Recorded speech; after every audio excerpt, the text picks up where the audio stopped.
Now, I also wanted to ask you, of course, bringing up Canelo, they wanted to talk about the 14-day extension. Were you going to enforce the mandatory at 168 or be the mandatory at 175? Already there. The letter has been sent. It was Father's Day, the weekend or whatever.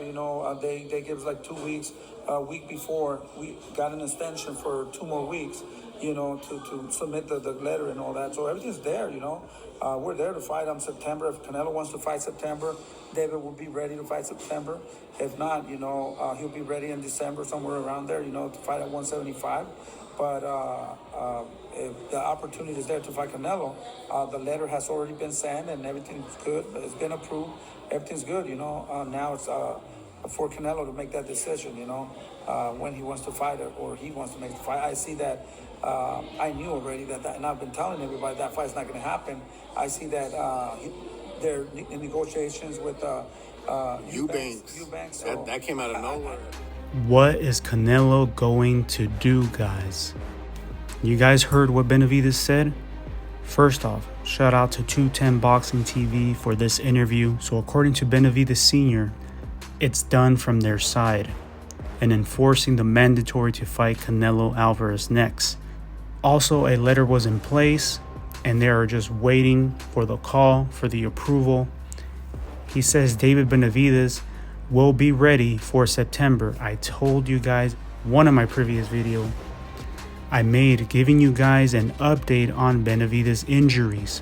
When he fought Gvozdyk, one injury was months before the fight. The other one happened during the fight. But post-fight to Gvozdyk, they did a medical evaluation and said he needed 2 weeks rest before getting back to training after that Gvozdyk fight. Now, he also talked about Canelo team trying to aim a fight with Eubanks Jr.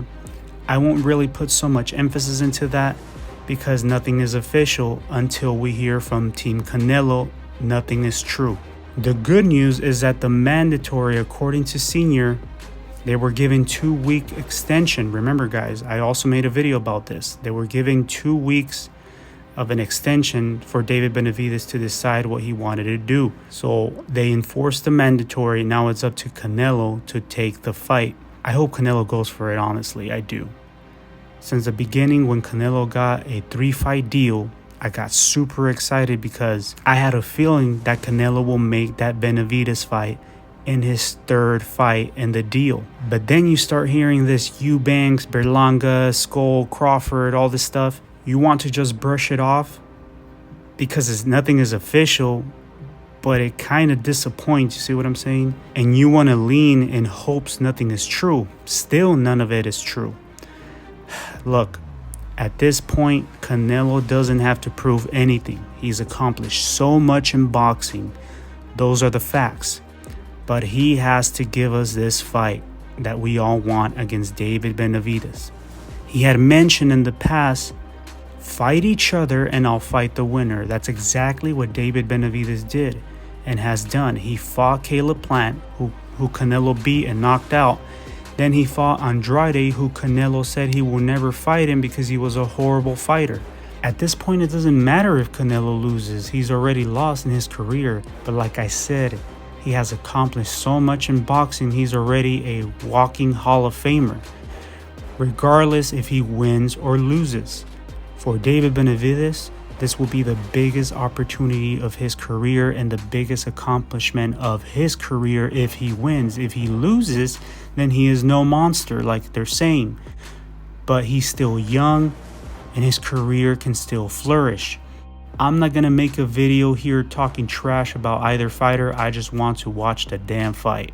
With that being said, the ideal card for September will be co-main event Caleb Plant versus Edgar Berlanga, and a main event Canelo Alvarez versus David Benavidez. Those are my thoughts. Let me know your thoughts below. With that being said, let's connect. Peace.